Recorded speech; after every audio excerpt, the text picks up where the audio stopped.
Hello dear students, तो आज हम देखने वाले हैं ब्लूम्स टेक्सोनोमी के ऊपर एमसीक्यूज। आई होप आपने ब्लूम्स टेक्सोनोमी का लेक्चर देखा होगा।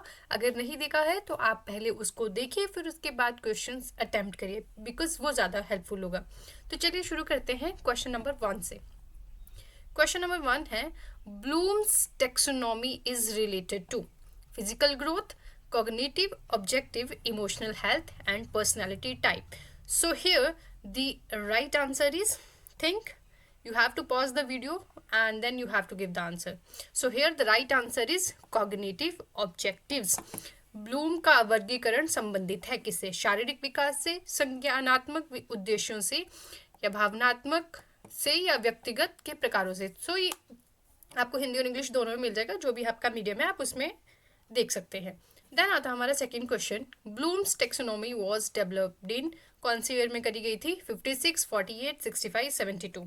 सो here the right answer is, सोचो सोचो, it's 1956। Okay, now let's move to third question. Who developed Bloom's taxonomy? Well, लगेगा तो बहुत स्टूपिड सा क्वेश्चन आपको कि क्या ही दिया है, लेकिन बच्चे इसमें भी कंफ्यूज होते हैं। So here we have B.F. Skinner, Benjamin Bloom, Jean पियाजे, एरिक एरिक्सन। अगर समझदार होंगे तो आप देख लेंगे कि ब्लूम लिखा है तो ब्लूम ही होगा कोई। तो बेंजामिन ब्लूम ने जो था वो इसका डेवलप किया था इस थ्योरी को। फिर आता है हमारे पास fourth question, how many domains are included in Bloom's taxonomy? 2, 3, 4, 5। Bloom के वर्गीकरण में कितने क्षेत्र हैं? So here the right answer is 3। 3 दिए गए हैं। कौन कौन से हैं वो अब हम नेक्स्ट क्वेश्चन में देखने वाले हैं। So here the 3 domains in Bloom's taxonomy are, कौन कौन से हैं? सो यहाँ पे जो हमारे पास दिया है, physical, emotional, moral, cognitive, affective, psychomotor, mental, emotional, social, logical, behavioural या सोशल। हमें बताना है कौन सा है। तो यहाँ का जो राइट आंसर है वो है बी, कॉग्निटिव, अफेक्टिव और साइकोमोटर। ये जो है वो 3 लेवल हैं ब्लूम्स की टेक्सोनोमी के। ठीक है, हिंदी में this B option. Now let's come to the sixth question जो हमारे पास है वो है, the cognitive domains deal with. और कॉग्निटिव जब भी वर्ड आए तो हमेशा ध्यान रखना कि ये जो है हमारे ब्रेन से और थिंकिंग प्रोसेस से रिलेटेड होता है। कोई भी वर्ड ज़रूरी नहीं यहाँ पे सीधा कॉग्निटिव या किसी सेंटेंस में कॉग्निशन, कॉग्निटिव ऐसे यूज़ किया हो तो समझ लेना कि वो थिंकिंग, रीजनिंग, दिमाग यूज़ करने वाली चीज़ पे फोकस कर रहा है। तो here the right answer is thinking and reasoning.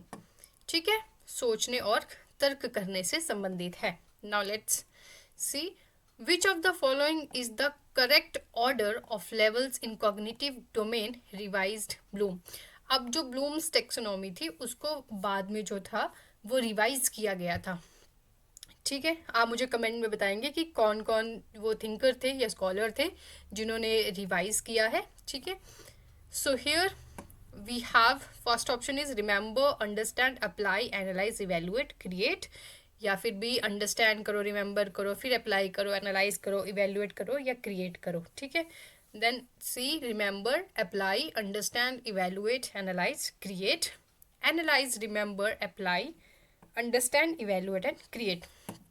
ठीक है, तो हमारा जो यहाँ पे राइट आंसर है वो है A for Apple.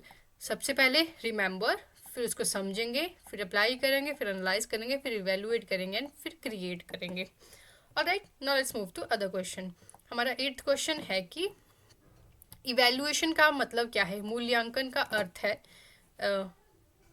To recall facts, to जज the values of ideas, to apply a formula, to list steps. तो pause the video and answer. So here the right answer is B only, to जज the values of ideas. Now let's move to 9th question. 9th question is the affective domain is concerned with. affective domain किसके साथ related है? So here, answers. Okay, here we have physical skills, emotional and attitudinal learning, logical reasoning या concept formation. So the right answer is B for ball, emotional and attitudinal learning. तो अभी हमने एक cognitive देख लिया और एक हमने अफेक्टिव डोमेन देख लिया, अब एक और लेवल बचा है। ठीक है, now last question is psychomotor domain is mainly concerned with, किससे रिलेटेड है साइकोमोटर? तो mental activities, physical and motor skills, moral reasoning, creativity and imagination. तो जो साइकोमोटर है उसको बोलते हैं हम क्या, फिजिकल एंड मोटर स्किल से रिलेटेड है। तो हमने यहाँ पे देखे 3 लेवल्स। ठीक है, एक सबसे पहले आता है कॉग्निटिव, एक होता है मतलब कॉग्निटिव, एक होता है हमारा अफेक्टिव और एक होता है हमारे पास दिस साइकोमोटर। इसको 3H अप्रोच भी बोलते हैं, हेड, हार्ट एंड हैंड। तो ये आपने अगर वीडियो नहीं देखी है तो देखिए, stay tune, see you in the next video, bye bye.